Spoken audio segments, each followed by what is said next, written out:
ಈ ವಿದ್ಯಾರ್ಥಿಗಳ ನೀವು ಈಗಾಗಲೇ 3 ಪೂರ್ವ ಸಿದ್ಧತಾ ಪರೀಕ್ಷೆಗಳನ್ನು ಬರೆದಿದ್ದೀರಾ. ಈಗ ಮತ್ತೊಂದು SSLC ಮಾದರಿ ಪ್ರಶ್ನೆ ಪತ್ರಿಕೆಯನ್ನು ನೋಡೋಣ, ಕನ್ನಡ ವಿಷಯಕ್ಕೆ ಸಂಬಂಧಿಸಿದ ಈಗ ಮಾದರಿ ಪ್ರಶ್ನೆ ಪತ್ರಿಕೆ 2. ಒಂದನೇ ಪ್ರಶ್ನೆ ಹೀಗಿದೆ: ಆಯ್ಕೆ ಪ್ರಶ್ನೆ. ಕೆಳಗಿನ ಪ್ರಶ್ನೆಗಳಿಗೆ ಅಥವಾ ಪೂರ್ಣ ಹೇಳಿಕೆಗಳಿಗೆ 4 ಆಯ್ಕೆಗಳನ್ನು ಕೊಡಲಾಗಿದೆ. ಅವುಗಳಲ್ಲಿ ಹೆಚ್ಚು ಸೂಕ್ತವಾದ ಉತ್ತರವನ್ನು ಆರಿಸಿ ಕ್ರಮಾನುಸಾರದೊಂದಿಗೆ ಬರೆಯಿರಿ. ಒಂದನೇ ಪ್ರಶ್ನೆ ನೋಡಿ: ಪಂಡಿತ ಪದವು ಈ ವ್ಯಾಕರಣಾಂಶಕ್ಕೆ ಸೇರಿದೆ. ಎ ಆಪ್ಷನ್ ಅನ್ವರ್ಥನಾಮ, ಬಿ ಆಪ್ಷನ್ ರೂಢನಾಮ, ಸಿ ಆಪ್ಷನ್ ಅಂಕಿತನಾಮ, ಡಿ ಆಪ್ಷನ್ ಸರ್ವನಾಮ. ಪಂಡಿತ ಅನ್ನೋ ಪದ ಯಾವುದು ಸೇರುತ್ತೆ? ಡಿ ಆಪ್ಷನ್ ಅಲ್ಲ, ಇದು C option. A option A option ಅನ್ವರ್ಥನಾಮ. ಅನ್ವರ್ಥನಾಮ ಪಂಡಿತ ಅಲ್ಲ.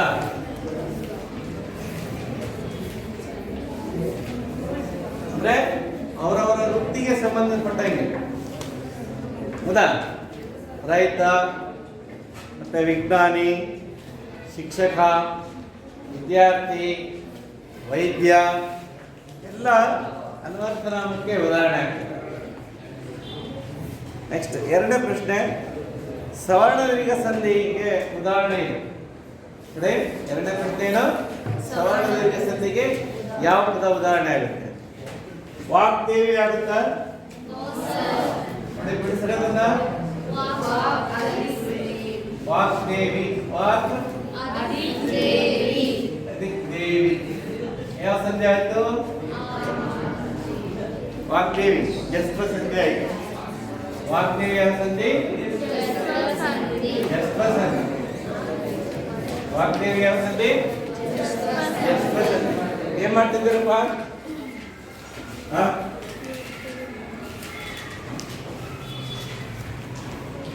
ಸರಿ ಹೋಗ್ಬೇಕಾಯ್ತಾ? ಮಾತಾಡುವ. ಎರಡನೇ ಪ್ರಶ್ನೆ: ಮಳೆಗಾಲ ಯಾವ ಸಂಧಿ ಆಗುತ್ತೆ? ಮಳೆಗಾಲ, ಮಳೆ ಅಧಿಕ ಕಾಲ. ಪ್ರಕಾರಕ್ಕೆ ಪ್ರಕಾರ ಆದೇಶ, ಆದೇಶ ಸಂಧಿ.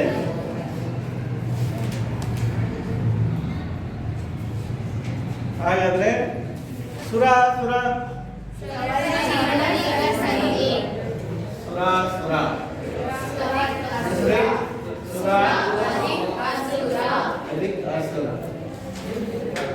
ಇದು ಸವರ್ಣದೀರ್ಘ ಸಂಧಿ ಅಂತ ಅಲ್ವಾ? ಅಕ್ಷರಗಳು ಒಂದೊಂದೊಂದು ಬದವಲ್ಲ.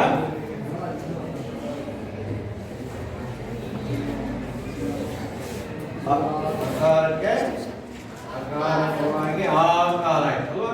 ಸುರಾಸುರ. ಹಾಗಾದ್ರೆ ಏಕೈಕ ಯಾವ ಸಂಧಿ? ಬಿಡಿಸ್ರಿ.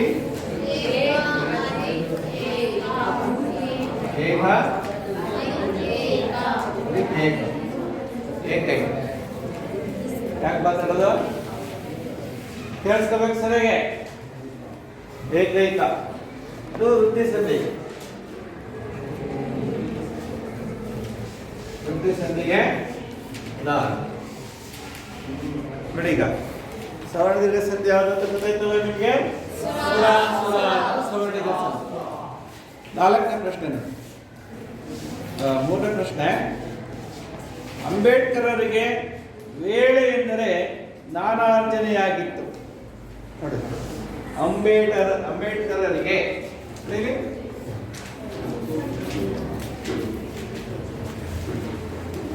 ಅಂಬೇಡ್ಕರರಿಗೆ ಇದು ಗೆರೆ ಹೇಳಿದ್ದಾರೆ. ಇದು ಕೆಳಗೆ ಹೇಳಿದ್ರೆ ಅಡಿಗೆರೆ, ಅಂಡರ್ಲೈನ್ ಅಂತೀವಲ್ಲ ಇಂಗ್ಲಿಷ್ನಾಗೆ, ಹಾಗೆ ಅಡಿಗೆರೆ. ಅಂಬೇಡ್ಕರರಿಗೆ ವೇಳೆ ಎಂದರೆ ನಾನಾರ್ಜನೆಯಾಗಿತ್ತು. ನೋಡಿ, ಗೆರೆ ಹೇಳಿದ ಪದ ಇರತಕ್ಕಂಥ ವಿಭಕ್ತಿ ಪ್ರತ್ಯಯವನ್ನು ಏರಿಸಬೇಕು. ಯಾವ ವಿಭಕ್ತಿ ಪ್ರತ್ಯಯ ಇದೆ? ಪ್ರಥಮನ, ಸಪ್ತಮಿನ, ತೃತೀಯನ, ಚತುರ್ಥಿನ. ಚತುರ್ಥಿ ವಿಭಕ್ತಿ ಪ್ರತ್ಯಯ.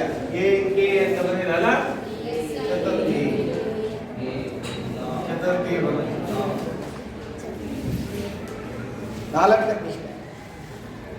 ಅನೇಕ ಉಪವಾಕ್ಯಗಳು ಒಂದು ಪ್ರಧಾನ ವಾಕ್ಯಕ್ಕೆ ಅಧೀನವಾಗಿದ್ದಾಗ ಉಪವಾಕ್ಯಗಳು ಮುಗಿದಾಗಲೆಲ್ಲ ಬಳಸುವ ಲೇಖನ ಚಿಹ್ನೆ ಪೂರ್ಣ ವಿರಾಮನೋ, ಅರ್ಧ ವಿರಾಮನೋ, ಪ್ರಶ್ನಾರ್ಥಕನೋ, ವಾಕ್ಯ ವೇಷ್ಟನೋ? ಅರ್ಧ ವಿರಾಮ. ಅರ್ಧ ವಿರಾಮ ಚಿಹ್ನೆಯನ್ನು ಬಳಸ್ತೇವೆ ಯಾವಾಗ ಅನೇಕ ಉಪವಾಕ್ಯಗಳು ಒಂದು ಪ್ರಧಾನ ವಾಕ್ಯಕ್ಕೆ ಅಧೀನವಾಗಿದ್ದಾಗ. ಉಪವಾಕ್ಯಗಳು ಮುಗಿದಾಗಲೆಲ್ಲ ಏನು ಬಳಸ್ತೇವೆ ನಾವು? ಅರ್ಧ ವಿರಾಮವನ್ನು ಬಳಸ್ತೇವೆ. ನೆಕ್ಸ್ಟ್ 5ನೇ ಪ್ರಶ್ನೆ. ಮಾಡು ಪದದ ಸಂಭವನಾರ್ಥಕ ರೂಪ. ಮಾಡು ಅಂತಕ್ಕಂಥದ್ದು ಏನದು? ಕ್ರಿಯಾಪದದ ಮೂಲ ರೂಪವನ್ನು ನಾವು ಧಾತು ಅಂತ ಕರಿತೀವಿ. ಈ ಮಾಡು ಅನ್ನುವಂಥ ಪದ ಇಲ್ಲಿ ಪ್ರಶ್ನೆ ಸಂಭವನಾರ್ಥಕ ರೂಪವನ್ನು ಹುಡುಕಬೇಕು ಅಂತ. ಮಾಡಲು ಏನದು? ಮಾಡಲು ಏನದು?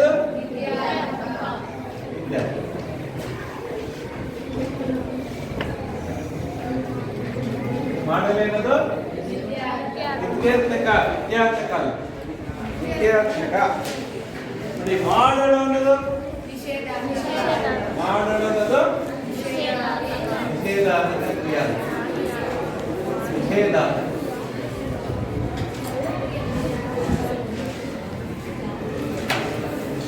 ನೋಡಿ, ಮಾಡಿಯಾಡು ಅನ್ನೋದು ಸಂಭವನಾರ್ಥಕ ಕ್ರಿಯೆ. ಮಾಡಿಯಾಡು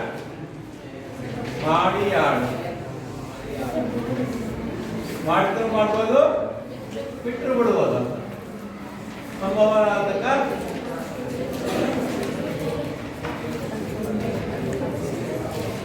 ಕ್ರಿಯಾ.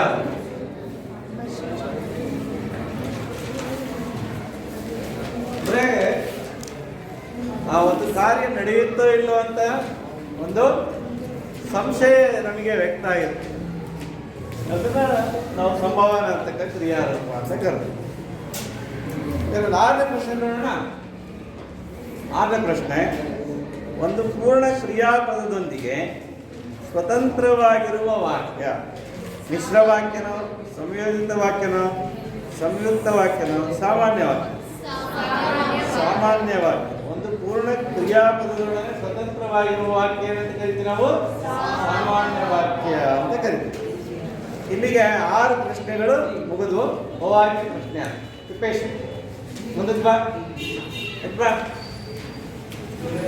2ನೇ ಮೇನ್ ನೋಡೋಣ ನಾವಾಗ. ಕೆಳಗಿನವುಗಳಲ್ಲಿ ಮೊದಲೆರಡು ಪದಗಳಿಗಿರುವ ಸಂಬಂಧದಂತೆ 3ನೆಯ ಪದಕ್ಕೆ ಸರಿ ಹೊಂದುವ ಸಂಬಂಧಿ ಪದವನ್ನು ಬರೆಯಿರಿ. ನೋಡಿ, 7ನೇ ಪ್ರಶ್ನೆ ಈ ರೀತಿ ಇದೆ. ಕಣ್ತೆರೆ ಯಾವ ಸಮಾಸ ಆಗುತ್ತದೋ? ಕಣ್ಣದಿಕ್ ತೆರೆ. ಅದಾ ಕಣ್ಣನ್ನು ಅದಕ್ಕೆ ತೆರೆ ಅಂದ್ರೆ ಕ್ರಿಯೆ ನಡೀತಾ ಇದೆ ನೋಡಿ. ಹಾಗೇನೆ ಸಪ್ತ ಸ್ವರಗಳು ಬಿಡಿಸ್ರಿ. ಸಪ್ತಗಳಾದ ಅಧಿಕ ಸ್ವರಗಳು. ನೋಡಿ, ಇಲ್ಲಿ ಸಪ್ತ ಅನ್ನೋದೇನಿದು? ಸಂಖ್ಯೆ. ಹೌದಾ?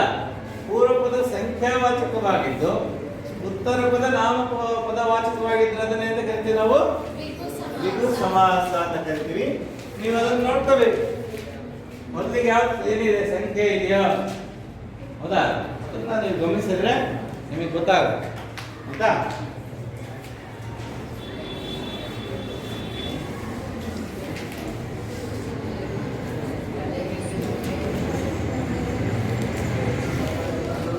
ನೆಕ್ಸ್ಟ್ 8ನೇ ಪ್ರಶ್ನೆ.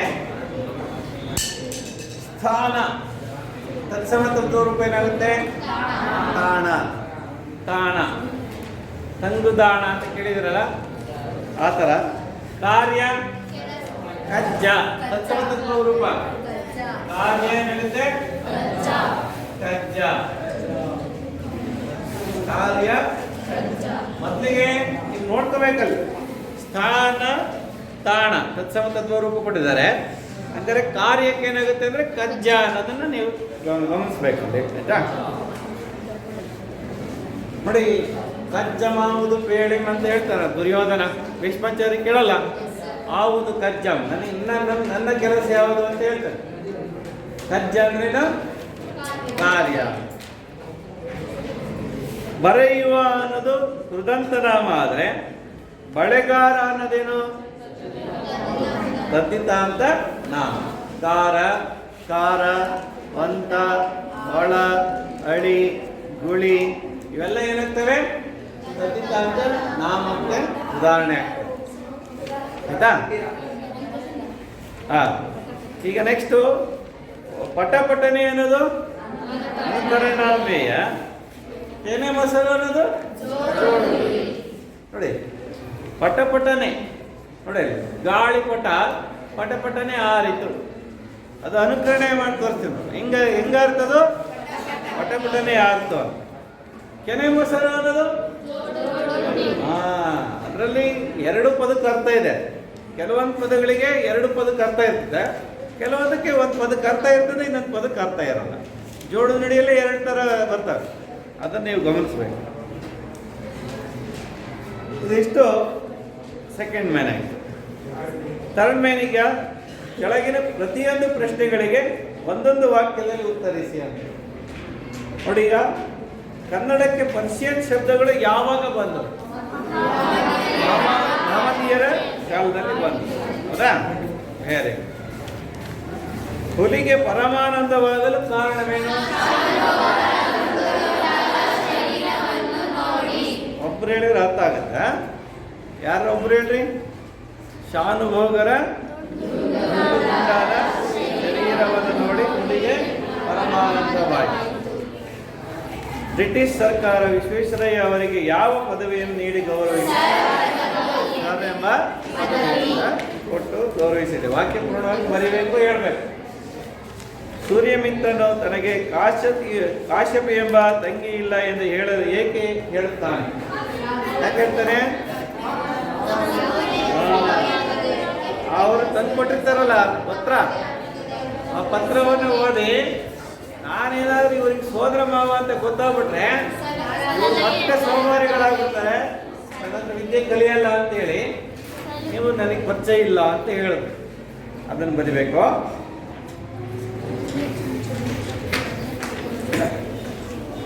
ಹಕ್ಕಿಯ ಚುಂಚಗಳು ಎಲ್ಲಿಯವರೆಗೆ ಚಾಚಿವೆ?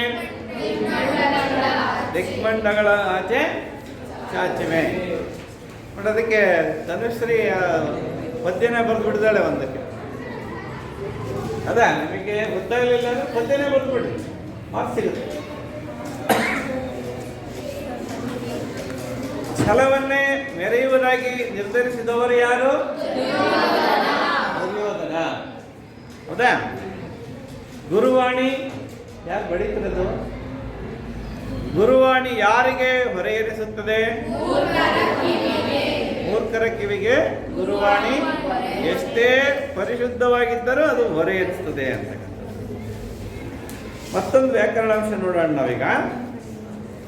ಕೆಳಗಿನ ಪದ್ಯ ಭಾಗಕ್ಕೆ ಪ್ರಸ್ತಾರ ಹಾಕಿ ಗಣ ವಿಭಾಗ ಮಾಡಿ ಛಂದಸ್ಸಿನ ಹೆಸರನ್ನ ಬರೆಯಿರಿ ಅಂತ. ಹೌದಾ? ನೋಡೋಣ. ಈಗ ಪದ್ಯ ಬರಿತೀನಿ, ನೀವಲ್ಲಿ ಬುಕ್ಕಲ್ಲಿ ವರ್ಕ್ ಮಾಡಿ ಇಲ್ಲಿ ಬಂದು ಅದನ್ನ ಛಂದಸ್ಸನ್ನ ಬಿಡಿಸ್ಬೇಕಾ?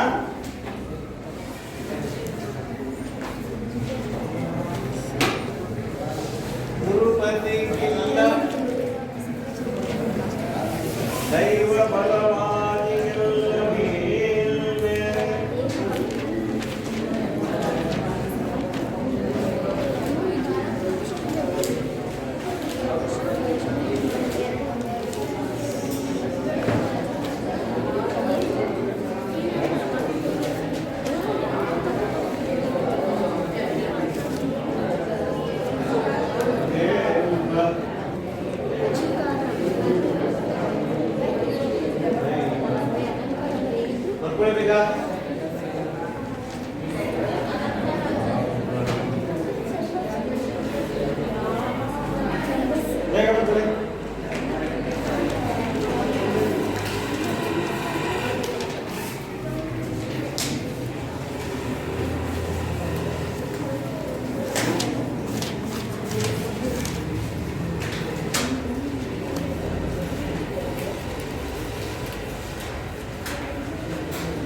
ಆಯ್ತಾ?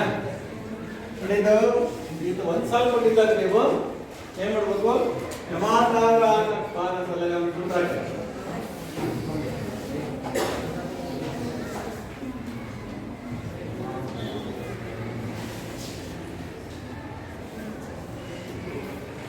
ಸೂತ್ರ ಎಲ್ಲ ಬರ್ತದೆ, ಆದ್ರೆ ಅದನ್ನ ಯಾವ ತರ ಬರೀಬೇಕು ಅಂತಲೇ ಬರಲ್ಲ. ಯಾರೋ ಒಬ್ರು ಚೆನ್ನಾಗಿ ಬರ್ತಾರೆ, ಯಮಾಕಾರ ಪಾಲಸ ಎಲ್ಲ ಬರ್ತಾರೆ, ಆದರೆ ಅವ್ರಿಗೆ ಮಾಡಕ್ಕೆ ಬಂದಿಲ್ಲ. ಅವ್ರಿಗೆ ಉಪಯೋಗ ಆಗಲ್ಲ. ಅಷ್ಟೊಂದು ಸೂತ್ರ ಬರೆದು ನೀನಲ್ಲಿ ಅಳವಡಿಸ್ಕೊಳ್ಳಲ್ಲ ಅಂದರೆ ಸುಮ್ಮನೆ ಟೈಮ್ ವೇಸ್ಟ್, ಸಮಯ ವ್ಯರ್ಥ ಆಗುತ್ತೆ. ಆಯ್ತಾ? ಅದಕ್ಕೋಸ್ಕರ ನೀಟಾಗಿ ನೋಡ್ಕೋಬೇಕು. ಮೂರು ಅಕ್ಷರ ಕಲ್ತು ಬರೀ. ಯಮಾತ, ಮಾತಾರ, ತಾರಾಜ, ರಾಜವ, ಜಭಾನ, ಭಾನಸ, ನಸಲ, ಸಾಲಗಂ, ಲಗ್ನ. ಲಘು ಗುರು ಗುರು ಗುರು ಗುರು ಗುರು ಗುರು ಗುರು ಲಘು ಗುರು ಲಘು ಗುರು ಲಘು ಗುರು ಲಘು ಗುರು ಲಘು ಲಘು ಗುರು ಲಘು ಲಘು ಲಘು ಲಘು ಲಘು ಲಘು ಲಘು ಲಘು ಗುರು ಲಘು ಗುರು. ಇದಕ್ಕೆ ಅಲ್ಲಿ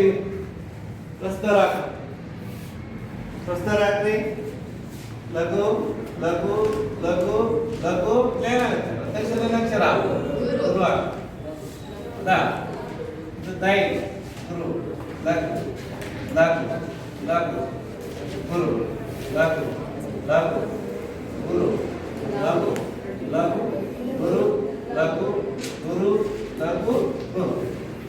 ಏನ್ ಮಾಡ್ತೀರಿ? ಈಗ ಒಂದ್ಸಲ ಕೊಟ್ಟಾಗ ಈಗ ಅಕ್ಷರಗಳ ಮೂರು ಅಕ್ಷರ ಗಣಾಂಕನ ಮಾಡ್ತೀರ ಅಲ್ಲ? ಮೂರು ಮೂರು ಮೂರು ಮೂರು ಮೂರು ಮೂರು ಮೂರು ಈ ತರ ಗಣಾಂಕನ ಮಾಡಿ ಸೂತ್ರವನ್ನು ನೋಡ್ಕೋಬೇಕು. ಹೌದಾ? ಮೂರು ಲಘು ಇಲ್ಲಿದೆ, ನಗರದಾಗಿದೆ. ಒಂದೇ ಅಕ್ಷರ ಬರಿಬೇಕು. ಯಾವುದು? ನಾ. ನೋಡಿ, ಲಘು ಗುರು ಲಘು ಯಾವ್ದಾದ್ರೆ ನಗರದಲ್ಲಿದೆ, ಜ ಅಂತ ಬರಿಬೇಕು. ನೋಡಿ, ಗುರು ಲಘು ಲಘು ಎಲ್ಲಿದೆ? ಭಾಗದಾಗಿದೆ, ಭಾ ಅಂತ ಬರೀಬೇಕು. ಲಘು ಗುರು ಲಘು ಜಗತ್ತಾಗಿದೆ, ಜ ಅಂತ ಬರೀಬೇಕು. ಲಘು ಗುರು ಲಘು ಎಲ್ಲಿದೆ? ಜಗತ್ತಾಗಿದೆ, ಜ ಅಂತ ಬರೀಬೇಕು. ಮತ್ತೆ ಲಘು ಗುರು ಲಘು ಇದೆ, ಅದನ್ನ ಜಗತ್ತಾಗಿದೆ, ಜ ಅಂತ ನೋಡಿ. ಗುರು ಲಘು ಗುರು ಇದೆ, ಲಗಣದಾಗಿದೆ, ರಾಜಪದಗೆ ಲಗಣ ಅಂತ ಬರೀಬೇಕು. ರಜಪದ ಜಂಜರ ಬಗೆಗೊಳ್ಳುತ್ತಾರೆ, ಸಂಪುಕಾಲ ರಜಪಜ ಜಂಜರಂ ಜಂಜರಂ ಬಗೆಗೊಳ್ಳುತ್ತೇವೆ.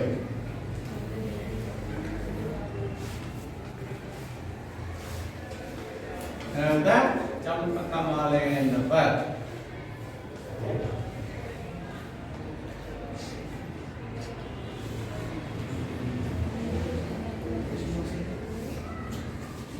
ಇದು ಸೂತ್ರ ಅಲ್ವಾ? ಛಂದಸ್ಸಿನ ಹೆಸರು.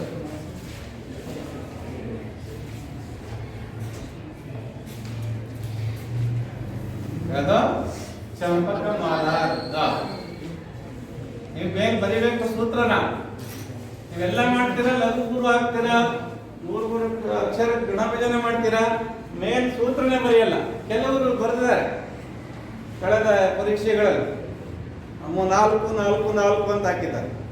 ಇದು ಅಕ್ಷರ ಬರಿಬೇಕು, ಆ ಸೂತ್ರ ಏನಂತ ಬರಿಬೇಕು ಮೇಲೆ. ಆಯ್ತಾ? ಬಹಳ ಈಸಿಯಾಗಿ ಮಾರ್ಕ್ಸ್ ತಗೊಳ್ಳೋದನ್ನ ಕಳ್ದ ನೋಡಿದ್ರಲ್ಲಿ ಪೇಪರ್ ಕೊಟ್ಟಾಗ ನೋಡಿದ್ರೆ ತಾನೆ. ಆ ತಪ್ಪು ಮಾಡಬೇಡ್ರಿ. ಕರೆಕ್ಟಾಗಿ ಸೂತ್ರ ನೆನ್ಸಿಟ್ಕೊಳ್ಳಿ. ಚಂಪಕಮಾಲ ಸೂತ್ರ ಏನು? ಜಂಜರ ಬಗೆಗೊಳ್ಳುತ್ತದೆ ಚಂಪಕಮಾಲೆ. ಉತ್ಪನ್ನಮಾಲ ವೃತ್ತದ್ದು ವರಂ ನವವರಂ ಅಂತ ಅಲ್ವಾ? ನೆನ್ಪಿಟ್ಕೊಳ್ಳಿ.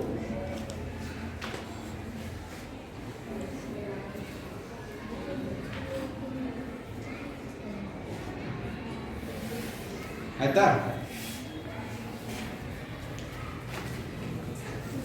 ಈಗ ಮತ್ತೊಂದು ಛಂದಸ್ಸಿನ ಬಗ್ಗೆ ತಿಳ್ಕೊಳ್ಳೋಣ. ಛಂದಸ್ಸು ಆಯ್ತಂದ್ರೆ ಅಲಂಕಾರ ತಿಳ್ಕೊಳ್ಳೋಣ. ಆಯ್ತಾ? ಮತ್ತೊಂದು ಪ್ರಶ್ನೆ ಅಲಂಕಾರ ಅನ್ಸ್ಬೋದಾ?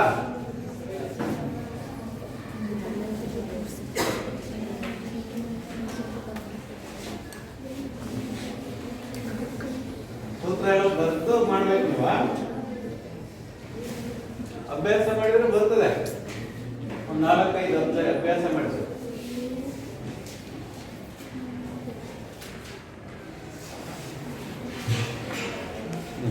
ಒಂದು ಪ್ರಶ್ನೆ ಇದೆ.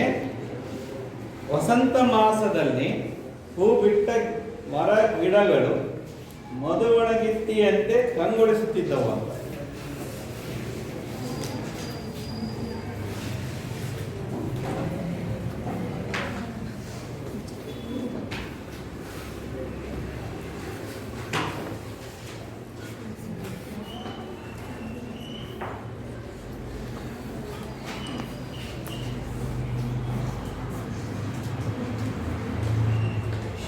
ಪ್ರಶ್ನೆನ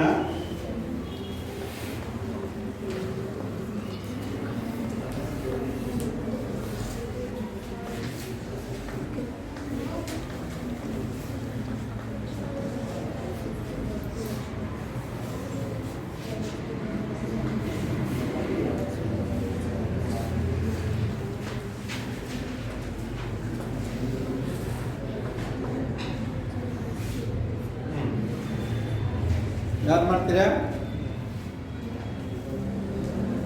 ಬರ್ರಿ ಬರ್ರಮ್ಮ.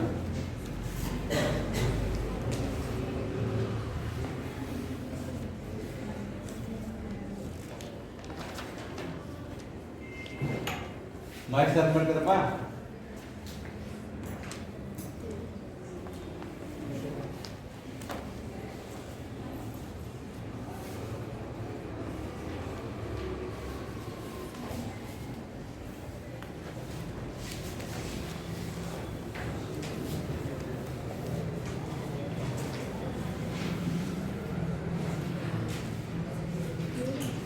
ಬರ್ರಿ ಬೇಗ.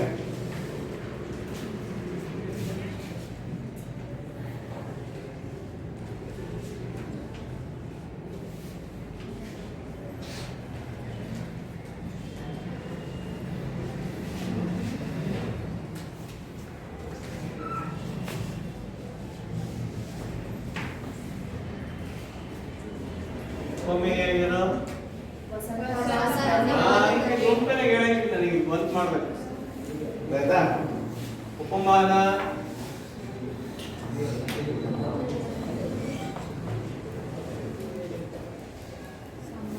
ಉಪಮಾವಾಚಕ,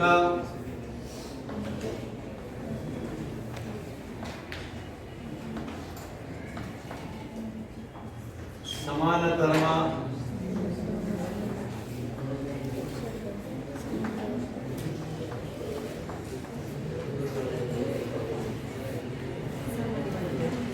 ಸಮನ್ವಯ,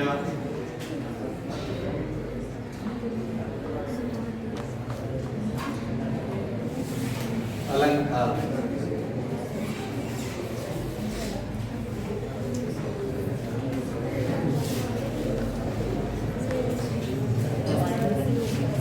ಬನ್ನಿ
ತಿರುಗಾಡಿ.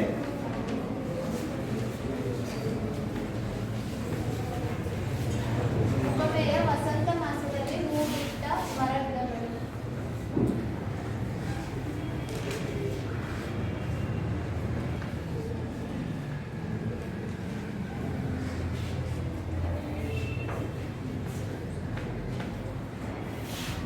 ಉಪಮಾನ ಮಧುವಣಗಿ.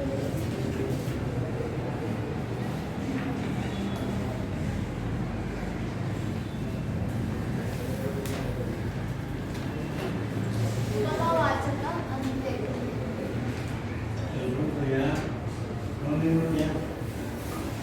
ಸಮಾನ ಧರ್ಮ ಕಂಗೊಳಿಸುವುದು.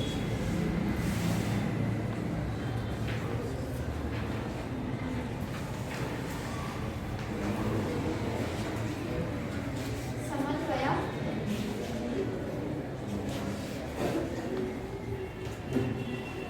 ಉಪಮೇಯವಾದ.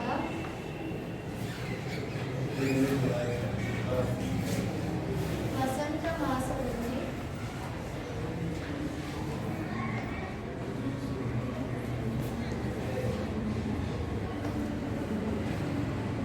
ಹೂ ಬಿಟ್ಟ ಮರಗಿಡಗಳನ್ನು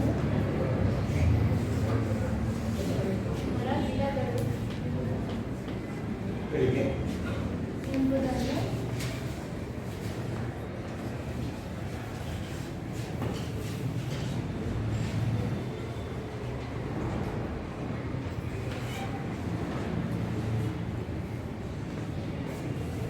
ಉಪಮಾನವಾದ.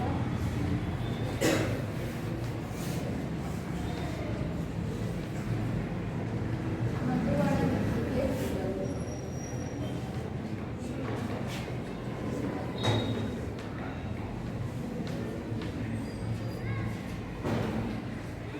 ಪರಸ್ಪರ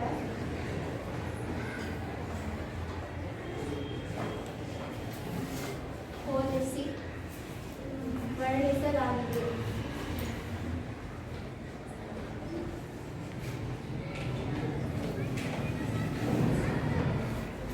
ಅಲಂಕಾರದ ಹೆಸರು ಉಪಮಾಲಂಕಾರ.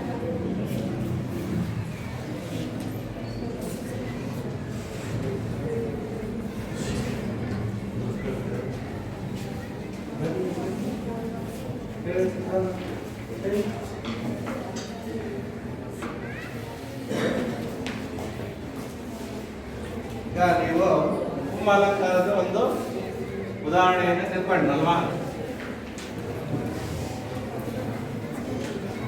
ಅಂದ್ರೆ ಎರಡು ವಸ್ತುಗಳು ಇರ್ತಕ್ಕಂಥ ಸಾದೃಶ್ಯ ಅಂತ ಹೇಳಿದ್ದಾರೆ. ವಸಂತ ಮಾಸದಲ್ಲಿ ಹೂ ಬಿಟ್ಟ ಮರ ಗಿಡಗಳು ಬೇರೆ ಅಲ್ಲ, ಮಧುವಣಗಿತ್ತಿ ಬೇರೆ ಅಲ್ಲ.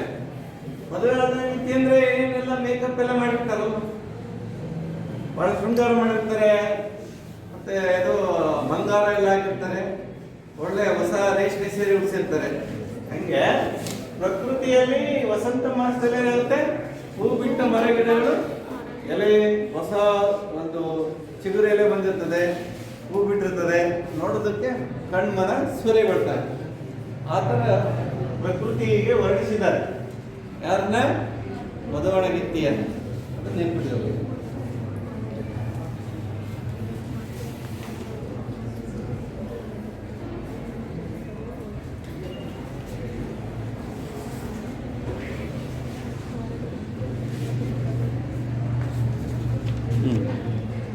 ಇದಿಷ್ಟು ವ್ಯಾಕರಣಾಂಶದ ಬಗ್ಗೆ ನಿಮಗೆ ಪರಿಚಯ ಆಯಿತು.